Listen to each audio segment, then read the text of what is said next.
এভাবেও যে ছোলার ডাল রান্না করা যায় এই রেসিপিটা না দেখলে তোমরা বুঝতেই পারবে না। এটা একদমই অন্যভাবে একটু বানিয়েছি, আর এর স্বাদটা অসাধারণ। তোমরা বাড়িতে বানালে তারপরে বুঝতে পারবে যে এর স্বাদটা সত্যিই অসাধারণ।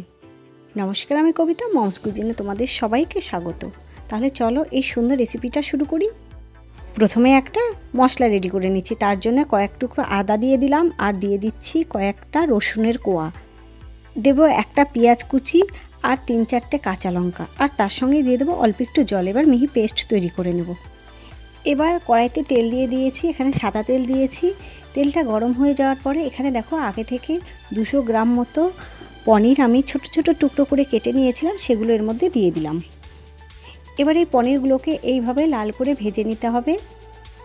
পনির খুব বেশি ভাজবে না, এই রকম লাল করে ভাজবে। এবার দেখো পনিরগুলো ভাজা হয়ে গেছে, এখন আমি এগুলোকে তুলে নিচ্ছি। আমি 200 গ্রাম মতো পনির দিয়েছি এখানে, তোমরা চাইলে কম বেশি করতেই পারো। যত পনির বেশি হবে খেতে ততটা ভালো লাগবে। এবার এই পনির ভাজা তেলের মধ্যে দিয়ে দিচ্ছি কিছুটা সর্ষের তেল। তেলটা গরম হয়ে যাওয়ার পর দিয়ে দিলাম শুকনো লঙ্কা, আর তার সাথেই দেবো 2টো তেজপাতা। এবার এই শুকনো লঙ্কা তেজপাতাকে কয়েক সেকেন্ড ভেজে নিতে হবে। যখন শুকনো লঙ্কাটা একটু ভাজা হয়ে যাবে, লাল লাল হয়ে যাবে, তখন এর মধ্যে দিয়ে দিতে হবে 1/2 চামচ মতো পাঁচফোড়ন। পাঁচফোড়নটাকে ভালো করে ভেজে নিতে হবে। ভেজে নেওয়ার পরে এর মধ্যে যে মশলার পেস্টটা তৈরি করেছিলাম সেটা এর মধ্যে দিয়ে দিলাম। আর এই মশলাটা দেওয়ার সঙ্গে সঙ্গে এর মধ্যে দিয়ে দেবো 1/2 চামচ মতো হলুদ গুঁড়ো। হলুদটা দিলে এই মশলাটা ছিটকাবে না, সেই জন্য আমি হলুদটা দিয়ে দিলাম। এখন ভালোভাবে এগুলোকে একটু কষিয়ে নিতে হবে। কয়েক মিনিট কষানোর পরে এর মধ্যে দিয়ে দিচ্ছি একটা টমেটো কুচি। টমেটো দেওয়ার পরে এর মধ্যে দিয়ে দিচ্ছি এক এক করে মশলা। দিয়ে দিচ্ছি 1/2 চামচ জিরে গুঁড়ো, 1/2 চামচ ধনে গুঁড়ো, 1 চামচ মতো লাল লঙ্কার গুঁড়ো, আর দিয়ে দিচ্ছি লবণ। লবণটা অবশ্যই স্বাদ অনুযায়ী দেবে। এবার ভালোভাবে এটাকে কষিয়ে নিতে হবে। মিডিয়াম টু লো ফ্লেমে রেখে ভালো করে কষাতে হবে। আর দেখো এখানে একটু জল দিয়ে দিচ্ছি। জল দিয়ে মশলাটাকে কষাবো। যখনই মশলাটা একটু লেগে আসবে তখনই অল্প অল্প জল দিয়ে মশলাটাকে কষিয়ে নিতে হবে, তাহলে কিন্তু মশলাটা কষানো খুব ভালো হবে। আর আমি সবসময় বলে থাকি যে এটা মশলা যত ভালো কষানো হবে রান্নাটা কিন্তু তত ভালো হবে। এবার দেখো এই মশলাটাকে আমি ঢেকে দিচ্ছি। 3-4 মিনিটের জন্য ঢাকা দিয়ে দেব। 4 মিনিট পর ঢাকাটা খুলছি। দেখো টমেটোগুলো খুব ভালো সেদ্ধ হয়ে গেছে, আর মশলা থেকে তেল ছেড়ে এসছে। খুব ভালো করে মশলাটার সঙ্গে টমেটোটাকে এভাবে মিশিয়ে নিতে হবে। টমেটোটা সেদ্ধ হয়ে গেছে, খুন্তি দিয়ে একটু এভাবে ভেঙে দিলেই টমেটোটা মিহি হয়ে মিশে যাবে। তোমরা দেখেই বুঝতে পারছো না কতক্ষণ ধরে মশলাটাকে কষাচ্ছি। মশলাটা খুব ভালোভাবে কষিয়ে নিতে হবে। এখানে শুকিয়ে আসছে, আর একটু জল দেব।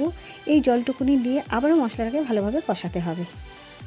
পুরো মশলাটা আমি 8 থেকে 10 মিনিট মতো কষিয়েছি। এবার দেখো এর মধ্যে দিয়ে দেব 1 চামচ মতো চিনি।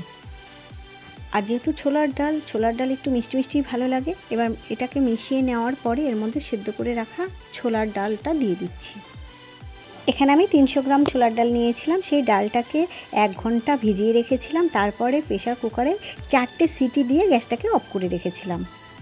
এবার জলের সঙ্গে সেই ডালটাকে একসঙ্গে এর মধ্যে দিয়ে দিলাম। এবার আরেকটু জল দিয়ে দিচ্ছি পরিমাণ মতো। আর ছোলার ডাল তো পাতলা ভালো লাগে না, সেই জন্য জলটা তোমরা বুঝে দেবে। এখানে আমি 1/2 বাটি মতো জল দিলাম। এখন ভালো করে মশলার সঙ্গে মিশিয়ে নিতে হবে ডালটাকে। এখানে আমার মনে হচ্ছে আর একটু জল লাগবে, না হলে ডালটা পরে ঠান্ডা হয়ে গেলে আরও ঘন হয়ে যাবে। এখানে আরও 1/2 বাটি মতো জল দিয়ে দিচ্ছি। এখন ডালটাকে কিছুক্ষণ রান্না করে নেব, তার জন্য ঢাকা দিয়ে দিচ্ছি 5-6 মিনিটের জন্য। 6 মিনিট হয়ে গেছে, এখন ঢাকাটা খুলে নিচ্ছি। এবার একটু নাড়াচাড়া করে নিতে হবে। আর ডালটাকে সেদ্ধ করার সময় খেয়াল রাখবে ডালটা যেন খুব বেশি গলে না যায়, গোটা গোটা থাকে। সেদ্ধ হয়ে যাবে অথচ ডালটা গোটা থাকবে, সেই রকম অবস্থায় কিন্তু এটাকে রান্না করতে হবে। খুব বেশি গলে গেলে কিন্তু খেতে ভালো লাগবে না। এবার দেখো ভেজে রাখা পনিরগুলোর মধ্যে দিয়ে দিচ্ছি। আবারও ভালো করে মিশিয়ে নিতে হবে পনিরগুলোকে। পনির দেওয়ার পরে 2 থেকে 3 মিনিট মতো রান্না করব। খুব বেশিক্ষণ রান্না করব না, তাহলে পনিরগুলো শক্ত হয়ে যাবে। রান্নাটা আমার রেডি হয়ে গেছে প্রায়। এখন সবশেষে এর মধ্যে দিয়ে দেব গরম মশলার গুঁড়ো 1/2 চামচ মতো। যতটা পরিমাণ দেখছো পাতলা আছে, এটা কিন্তু ঠান্ডা হয়ে গেলে অনেকটাই ঘন হয়ে যাবে। আর দিয়ে দেব 1 চামচ মতো ঘি, যেটা না দিলে ছোলার ডাল রান্না সম্পূর্ণই হবে না। আর তার সাথেই দিয়ে দেব আর একটা জিনিস, সেটা হচ্ছে কসুরি মেথি। এখানে হাফ চামচ মতো কসুরি মেথি হাতে গুঁড়ো করে রেখেছিলাম, সেটার মধ্যে দিয়ে দিলাম। এবার ভালো করে মিশিয়ে নিতে হবে। ব্যাস, রান্নাটা আমার কমপ্লিট হয়ে গেছে। এবার নামিয়ে পরিবেশন করব গরম গরম। লুচির সঙ্গে তোমরা পরিবেশন করো, দারুণ লাগবে। আজ তাহলে এই পর্যন্ত, পরে আসবো অন্য কোনো ভিডিও নিয়ে। ততক্ষণ তোমরা ভালো থেকো, সুস্থ থেকো, আর অবশ্যই আমার চ্যানেলটিকে সাবস্ক্রাইব করো।